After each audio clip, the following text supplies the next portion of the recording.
हमारे देश के उन महान लोगों को याद करने का दिन है, हमारे देश की उपलब्धियां गिनवाने का और गिनने का दिन है।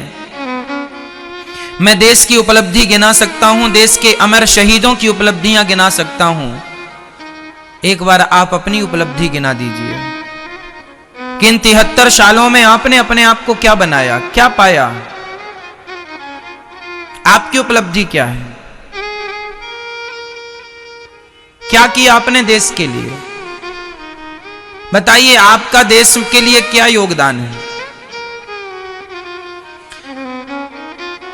क्या दिया आपने देश को, बताइए। आजकल तो ऐसे लोग हैं जो टैक्स देने से भी बचते हैं। इसलिए मैं कहता हूं खूब पैसा कमाया करो, खूब पैसा कमाया करो और खूब टैक्स दिया करो सरकार को। इसी से सरकार का खजाना भरेगा और इसी से विकास होगा। कुछ ना कर सको तो टैक्स दो सरकार को मन लगाकर, यही आपका योगदान है देश के प्रति। कमाओ, अपना परिवार पालो, अपने आप को नाम इज्जत दो और सेवा करो और टैक्स भी दो सरकार को। तुम भी मजबूत बनो और देश भी देश किससे मजबूत है? हमसे देश मजबूत है या देश से हम मजबूत हैं? बोलो। हम मजबूत होंगे तब ना देश मजबूत होगा। हम कमजोर हैं तो देश कमजोर रहेगा। हम गरीब हैं तो देश गरीब रहेगा और हम अमीर हो गए तो हमारा देश अमीरों में चला जाएगा। ये मेरा देश अमीर देश है।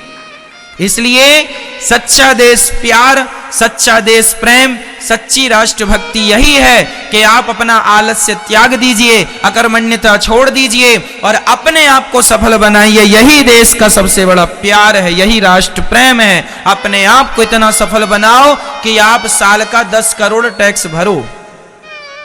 1 करोड़ कम से कम, 50 लाख कम से कम 10 लाख टैक्स तो भरो महीने साल का, कम से कम। ईमानदारी से हंसते गर्व होना चाहिए कि हम लोग टैक्स देते हैं। हमें इस बात का गर्व होना चाहिए कि हम लोग अपनी भारत सरकार को टैक्स देते हैं। क्यों जी, ये गर्व का विषय है या नहीं? बताया करो सबसे कि हम इतना टैक्स देते हैं। 2 लाख दो, 10 लाख दो, 50 लाख दो, करोड़ दो, भगवान करे आपको ईश्वर इतना योग्य बनाए कि आप हजारों करोड़ का टैक्स दो। और ये पॉसिबल है? अब संभव नहीं है ना। कैसे पॉसिबल होगा?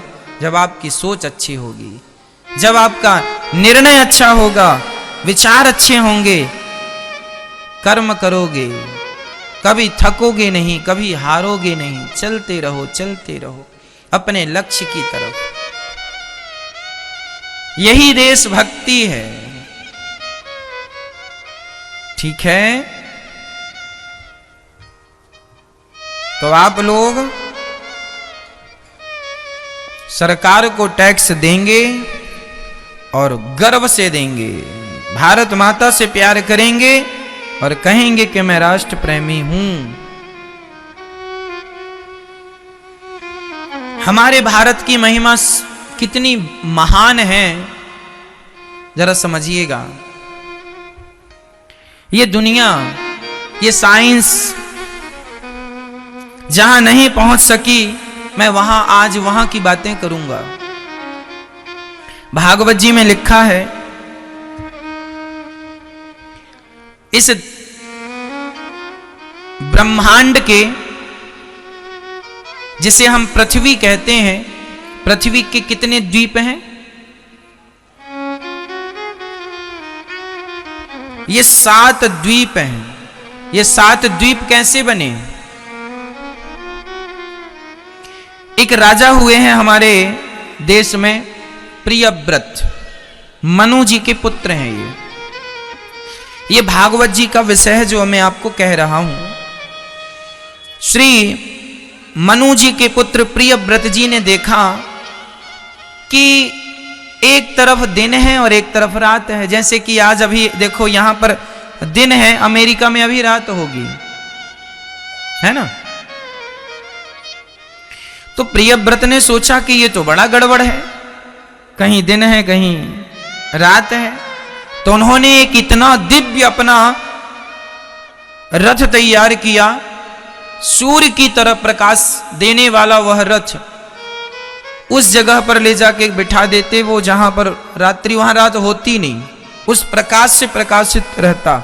उस आधार पर साइंस काम कर रही है कि सूर्य के प्रकाश को लेकर, जिसे सौर पैनल इत्यादि कहते हैं,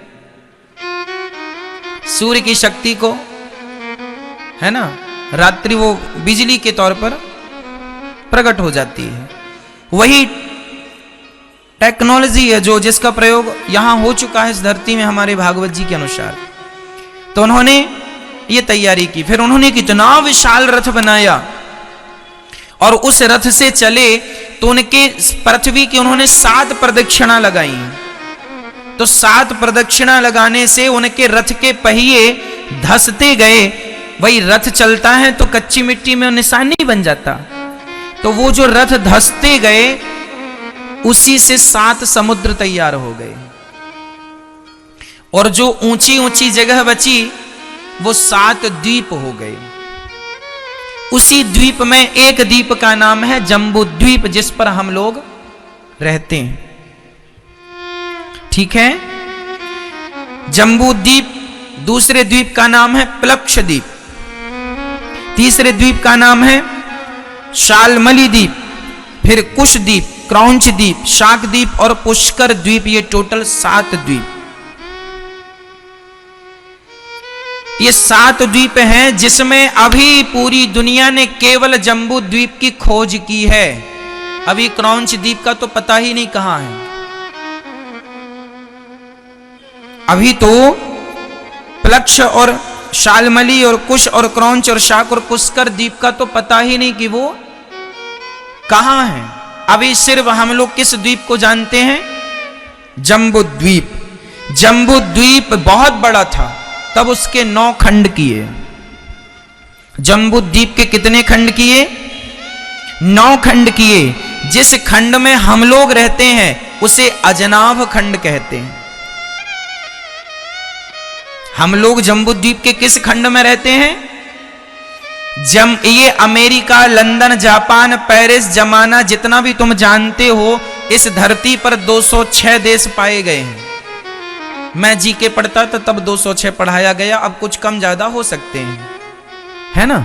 इसलिए उस गणना में कुछ कम ज्यादा की गुंजाइश है, क्योंकि हमने जब पढ़ा था तब लगभग 15 से 20 साल पहले इस सब्जेक्ट को पढ़ा था। 206 देश हैं पूरी धरती पर, इसमें सभी आ गए, मेरा देश भी आ गया, अमेरिका भी, जापान भी, लंदन भी, पेरिस भी। तो ये पृथ्वी जितनी बड़ी है, ये पूरी पृथ्वी कितने द्वीपों में विभक्त है? अर्थात एक द्वीप जो जम्बू द्वीप है उसके कितने खंड किए, कितने भाग किए? कोई आपसे सवाल करे तो आप बताइएगा। जम्बू द्वीप के 9 खंड किए गए।